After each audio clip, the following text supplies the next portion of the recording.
Hey folks, it's time for the quote of the day, and I looked for like 3 hours today. I did. I put a lot of work and time into trying to find somebody that I wanted to quote for Juneteenth because today is Juneteenth, and I wanted to honor that. Unfortunately, I just couldn't find anybody that said anything that resonated with me, that made me, want to share it. And I've got the parameters of my own parameters right now of quoting somebody on a birthday, so I just couldn't find anybody. So please accept my apology for that. I desperately tried, and that's what I wanted to do. So instead, I'm just going to quote arguably the most important person ever born on this day. And I'm not joking when I say that. I mean that very seriously. Yeah, it literally changed the world with his thoughts and his ideas and his inventions. Today, I'm quoting the very, very noted mathematician and philosopher Blaise Pascal. Now, you don't know that name. Some of you may immediately go, "Who?" But if you don't know that name, you absolutely know some of the things that he's invented. You may not know a lot about the math part of it. You may not know a lot about the philosophy part of it, but you absolutely know some of the things he's invented. We'll get to that in a minute. But let me talk about him for a minute so that people have a context of who he was. He is what they term, and I'm sure you've heard the term, as a prodigy. He was a math prodigy, and he was like next level fucking math prodigy, like numbers just floating around in his fucking noggin and shit like that. Like that's his understanding of the world. When he was very young, his mother died, and he was with his father. And I believe he had two sisters. I'm not sure about that, but his siblings, and he was showing just his ability to understand and calculate at levels that most adults couldn't, and it became a passion of his, like night and day. He was doing figures and numbers and trying to do. I mean, I don't even know all the words. That's how bad I am at math, so I don't even know all the different terms that he used. But he was a prodigy. He was doing these things, formulas and such. It got to the point where his father was worried that that's all that he would do. That's all that's would be his understanding of the world. And so he actually think about this in today's terms. Think about this. His father went to him and basically said, "You're not allowed to do math anymore until you do your other work." Basically, he wanted him to read philosophy and history and actually have an understanding of the masters, if you will, of the ancients. And that's where they had a bit of a disconnect. They had a little bit of a tiff after that because Pascal just couldn't even imagine. Like, what are you talking about? I'm not allowed to use numbers. And so his father basically grounded him from doing math. And Pascal was like, "I'm going to be a rebel," and started doing like geometry with, behind his father's back. Think about that. Think about a kid that's like, "No, I'm going to rebel," and starts doing geometry as their rebellious act. It's a hilarious thing to think about in today's world where people are, the rebellious acts today get murdered by the police. So I just think it's funny to think about somebody that's doing geometry. Now he ends up becoming an inventor shortly after that because of his understanding of shapes and things like that. So one of the first things he creates is a calculator. He creates basically the first mechanical calculator. The problem is the mechanical calculator is basically the size of a desk and is prohibitively expensive. So nobody actually buys it. So he's invented something that very few people can actually use and nobody buys.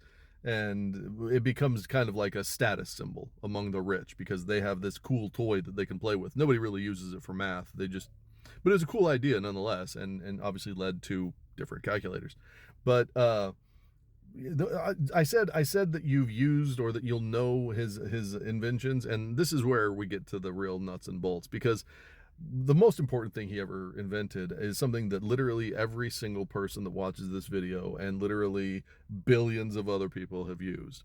He is, like I said, one of the most important and influential because of what he invented, uh, philosophers and mathematicians of all time, because he invented the syringe.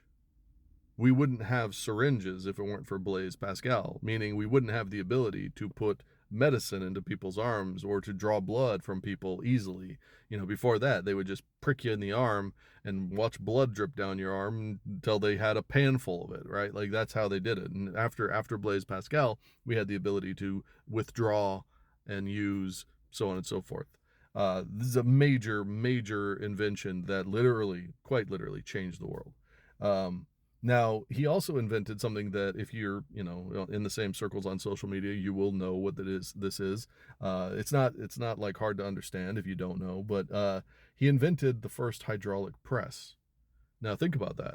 Think about that channel. I don't know. I'm sure you guys have seen it, where the guy just puts random shit on a hydraulic press and crushes it, and everybody watches it, and it's amazing and fun, and we all enjoy it. That channel wouldn't exist. There's a lot of other things that people do with hydraulic presses that wouldn't exist either.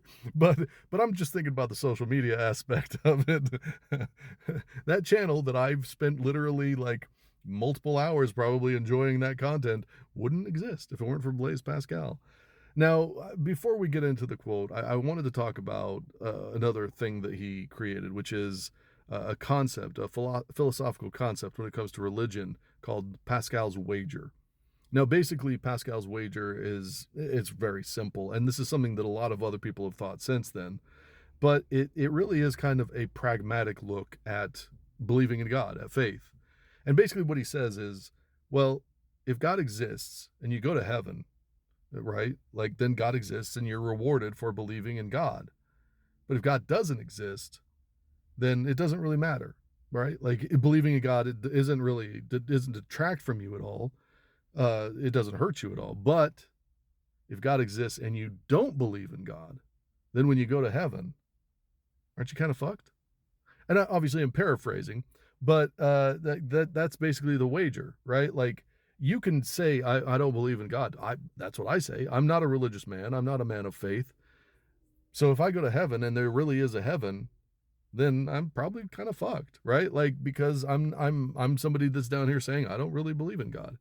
So it's an interesting discussion when you think about it because his pragmatism towards the subject really kind of led to him going, might as well believe, because what's the harm in doing it? And that way of thinking ends up becoming the basis for a lot of ways of thinking. A lot of people that anytime you end up shrugging and go, well, what's the worst that can happen? Might as well. That's basically a version of Pascal's wager. And a lot of people don't realize that. They don't recognize that I guess you could say philosophy of fuck it, might as well, is really honestly wasn't something that most people thought like that before Blaise Pascal. So I thought I would share that because a lot of people don't really know that there is a name for that. Now, as far as the quote of the day, I think that it's important. I've had this message a lot recently, and I think that when you hear it from me, it's easy to shrug off. But when you hear it from the guy that actually created the syringe, someone who had immense importance, much more importance from our perspective than a lot of people since him. But when you hear this quote, you're going to recognize who he really was in his short life. Blaise Pascal once said, "Do not mistake yourself by believing that your being has something in it more exalted than that of others." Do not mistake yourself by believing that your being has something in it more exalted than that of others. Like I said, I've talked about this. I made a video that nobody watched about this idea that you see all over social media of being on your solitary journey. I've talked about this idea of how self-important people become, especially because of social media. And I think that it is very, very important to understand that you are not more important than the person next to you, and they are not more important than the person next to them.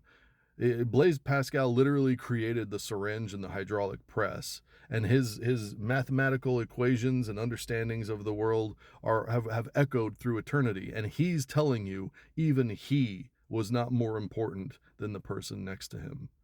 That is called being humble and true, and it's a beautiful, beautiful way to be. I may be important to some people, but I'm not more important than those people, and that's a very, very important distinction to make while you're moving through this world. Happy birthday to the mathematician and philosopher Blaise Pascal. And to the rest of you, take care of yourselves. Take care of others. I will talk to you soon.